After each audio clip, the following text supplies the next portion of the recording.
Hello friends, welcome back to my YouTube channel. कैसे हैं आप सब? आई होप कि आप लोग अच्छे होंगे और साथ ही साथ अपना अपना पढ़ाई भी अच्छे तरीके से कर रहे होंगे। तो दोस्तों, आज से हम लोग एक नया मिशन पे चलेंगे। वो मिशन है कि दोस्तों, आज से रेगुलर पीवाईक्यू सीट लगाना है। क्योंकि दोस्तों, आप लोगों का बहुत ही ज़्यादा कमेंट आ रहा था कि भाई पीवाईक्यू सीट शेयर करो, पीवाईक्यू सीट शेयर करो। तो दोस्तों, आज से जो है आप लोगों को रेगुलर शाम 5 बजे से जो है पीवाईक्यू सीट वीडियो देखने के लिए मिलेगा। तो दोस्तों, ये बुक है जिसमें जो सीटेट और 1 टू 5 के लिए है और ये पेपर 1 के लिए है। इसमें जो है दोस्तों 2011 से लेकर के 2024 तक का पूरा सेट कंप्लीटली है। इसमें कुल 32 सेट है। तो इसी का वीडियो मैं आप लोगों के साथ आज से शेयर करूँगा। तो जो नया स्टूडेंट है तो प्लीज़ वह चैनल को सब्सक्राइब एंड वीडियो को लाइक कर लीजिएगा। तो आज से जो है दोस्तों कुल यहाँ से पीवाईक्यू सेट स्टार्ट करने वाले हैं। पहले जो है दोस्तों, पहले पर्यावरण अध्ययन यानी कि ईवीएस का प्रैक्टिस सेट स्टार्ट करेंगे। तो उसके बाद दूसरा सब्जेक्ट यानी कि सीडीपीआर का करेंगे। तो दोस्तों, आज का जो ये पहला मेरा सेट है वह है ईबीएस का। ईबीएस का है और ये 2012 का पूरा पीवाईक्यू सेट है। ईबीएस में जो 2012 में जो पूछा गया था वह है। तो आप लोग अच्छे से करिएगा। और अगर कोई डाउट क्वेश्चन में लगे तो आप लोग प्लीज़ वह कमेंट जरूर करिएगा। और दोस्तों, थोड़ा कैमरा हिल रहा होगा, प्रॉब्लम हो रहा होगा क्योंकि मैं हाथ से ही मोबाइल पकड़ा हूँ। तो इसलिए आप लोग वह अच्छे से देख लीजिएगा। तो दोस्तों, ये आज का जो पहला प्रश्न है वह है पर्यावरण अध्ययन की कक्षा में संकल्पनाओं को स्पर्श करने के लिए कविताओं और कहानी कथन का प्रयोग करना सहायता करता है। तो इसका चार ऑप्शन पढ़ते हैं। ये कुछ पेडागोजी का प्रश्न है और इसमें जो है दोस्तों कुल 30 प्रश्न है, जिसमें 15 पेडागोजी का है, 15 सिलेबस से है। तो एक एक सेट में जो है हम लोग 15 क्वेश्चन करेंगे एक वीडियो में। तो पहला ऑप्शन है पाठ को आनंददायक और रोचक बनाने में स्थानीय एवं वैश्विक स्तर पर संसार की प्रकृति को खोजने और कल्पना की योग्यता को बढ़ावा देने में शिक्षार्थियों को निहित भाषा एवं सांस्कृतिक विविधताओं का ध्यान रखने में। और चौथा ऑप्शन है सही दिशा में विद्यार्थियों की ऊर्जा का सारणीकरण करने में। तो इसका जो दोस्तों इस बोल रहा है कि प्रयोग कहानी कथन का प्रयोग करना सहायता करता है। तो ये हो जाएगा ऑप्शन नंबर 2, स्थानीय एवं वैश्विक स्तर पर संसार की प्रकृति को खोजने और कल्पना करने की योग्यता को बढ़ावा देने में। तो इसका ऑप्शन नंबर जो है दोस्तों 2 बिल्कुल सही हो जाएगा। और उसके बाद दोस्तों दूसरा क्वेश्चन है आज का, सहयोगात्मक अधिगम में पुराने एवं अधिक दक्ष विद्यार्थी छोटे एवं कम कुशल विद्यार्थियों का आकलन करते हैं।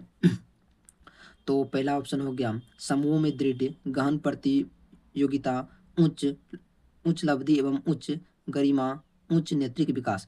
तो इसमें बोल रहा है कि विद्यार्थी छोटे एवं कम कुशल विद्यार्थियों का आकलन करते हैं। तो इसमें जो है दोस्तों विद्यार्थी का जो आकलन करते हैं वो हो जाएगा उच्च उपलब्धि और स्व गरिमा से।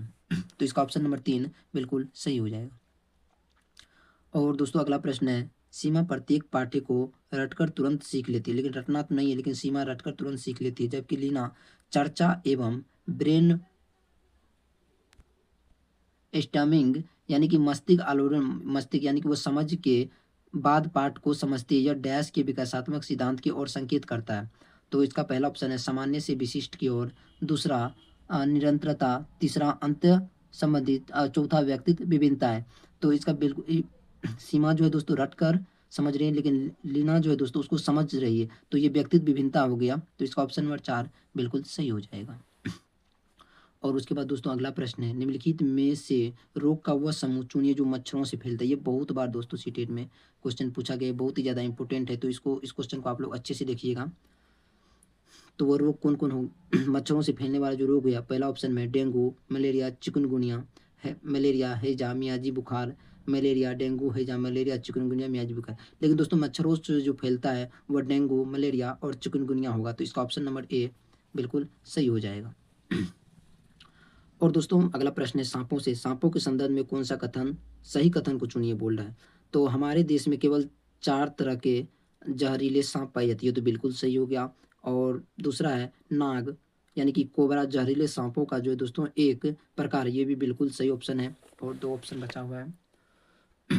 और तीसरा है जहरीले सांप के 4 खोखले दांत होते हैं। वह सांप किसी व्यक्ति को काटता है तो जहर इन खोखले दांतों से उसके शरीर में चल जाता है। ये ऑप्शन दोस्तों बिल्कुल ही गलत है। और चौथा हो गया सांप के काटने की दवाई सांप के जहर से ही बनाई जाती है। तो बिल्कुल सही होगा। तो इसका ऑप्शन नंबर बस सी गलत होगा। तो यह ए बी और डी, इसका ऑप्शन नंबर बी 3 जो है बिल्कुल सही हो जाएगा। तो दोस्तों उसके बाद अगला प्रश्न है, निम्नलिखित में से पेट्रोलियम से सही अभिलक्षण चुनिए। पेट्रोलियम से बोल रहा है सही अभिलक्षण चुनने के लिए। तो अच्छी गंध गंध का, पतला, नीला, रंगीन द्रव। दूसरा ऑप्शन है बिना गंध का, गाढ़ा और हरे रंग का तरल। तीसरा है बदबूदार, गाढ़ा, जहरीले रंग का तेल। और चौथा है बदबूदार, पतला, पीला द्रव्य। तो ये पेट्रोलियम से सही अभिलक्षण जो है दोस्तों वह बदबूदार होता है और गाढ़ा होता है और जहरीले रंग का तेल होता है। तो इसका ऑप्शन नंबर 3 बिल्कुल सही हो जाएगा। और उसके बाद दोस्तों अगला प्रश्न है मधुबनी से। ये तो मधुबनी का क्वेश्चन दोस्तों बार बार सीटेट में आते रहता है ईबीएस में। मधुबनी चित्रों को बनाने के लिए चित्रकारों द्वारा उपयोग किए जाने वाले रंग होते हैं। सोने चांदी को घोलकर बनाए गए पेंट, पसीने द्वारा चावल के रंगीन घोल और विशेष प्रकार के बने पेंट रंग। तो इसका तो ऑप्शन में टिक लगा हुआ है, तो दोस्तों इसका ऑप्शन नंबर बी ए जो है, नहीं यार 2 यानी कि बी बिल्कुल सही हो जाएगा। और दोस्तों उसके बाद अगला प्रश्न है डिसलेक्सिया मुख्यतः डैश की समस्या से संबंधित। डिसलेक्सिया जो दोस्तों पढ़ने से संबंधित होता है, उसका ऑप्शन नंबर 2 बिल्कुल सही हो जाएगा। उसके बाद दोस्तों अगला प्रश्न है पर्यावरण अध्ययन की पाठ्य पुस्तकों में अभ्यास एवं गतिविधियों को डैश उपलब्ध कराना चाहिए। तो इसमें क्या उपलब्ध कराना चाहिए? पहला ऑप्शन में प्रकरणों में अंतर्निर्मित, पुस्तक में अलग अलग स्थान पर, इकाई के अंतर में, पाठ के अंतर में। तो गतिविधियों को जो है दोस्तों डैश उपलब्ध कराना चाहिए बोल रहे हैं, तो इसका ऑप्शन नंबर ए बिल्कुल सही हो जाएगा, प्रकरणों में अंतर्निर्मित। और दोस्तों यदि आप लोगों को कोई डाउट होगा तो आप लोग वीडियो में कमेंट कर दीजिएगा, तो मैं आप लोगों को रिप्लाई के साथ वो डाउट कंप्लीट कर दूंगा।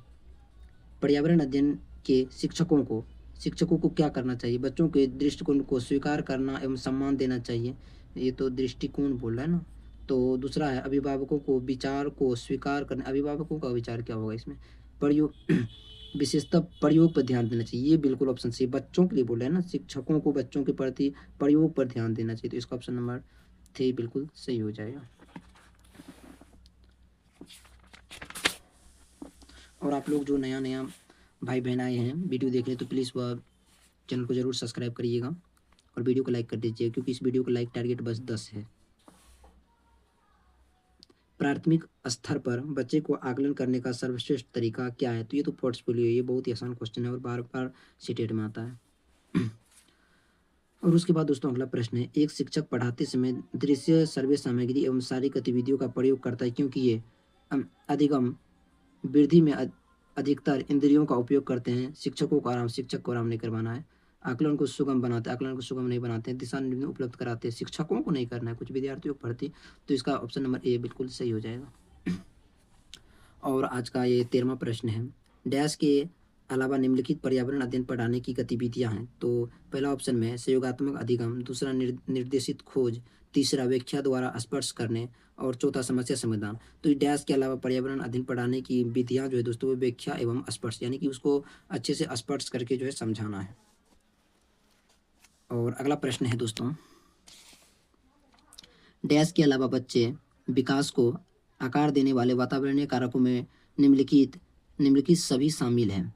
शिक्षा की गुणवत्ता, पौष्टिकता की गुणवत्ता, शारीरिक गठन, सांस्कृतिक। तो वातावरणीय कारणों से जो है दोस्तों वह शारीरिक गठन हो जाएगा। और दोस्तों आज का 15वां और लास्ट प्रश्न है।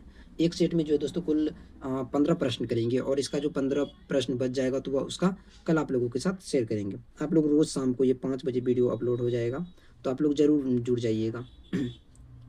कक्षा में एक प्रभावी शिक्षण अधिगम प्रक्रिया होती है जब शिक्षक बच्चों के ज्ञान को पढ़ाए जाने वाले नई संकल्पनाओं के साथ जोड़ने में सहायता करते हैं। इसके पाश्चात्य में निहित उद्देश्य डैश को बढ़ावा देता है। तो इसका जो है ज्ञान का सहसंबंध एवं स्थानीयता से को बढ़ावा देता है। तो इसका ऑप्शन नंबर 3 बिल्कुल सही हो जाएगा। तो दोस्तों ये आज का ईबीएस का जो कुल 2012 का सीट था, इसका मैंने आज 15 क्वेश्चन आप लोगों के साथ शेयर किया है और बचे हुए 15 क्वेश्चन जो पैडागोजी का वो आप लोगों के साथ कल शेयर करेंगे। तो दोस्तों आज की वीडियो में इतना ही, मिलते हैं नेक्स्ट सेट के साथ। तब तक के लिए बाय। एंड आप लोग प्लीज़ लाइक एंड सब्सक्राइब जरूर करिएगा।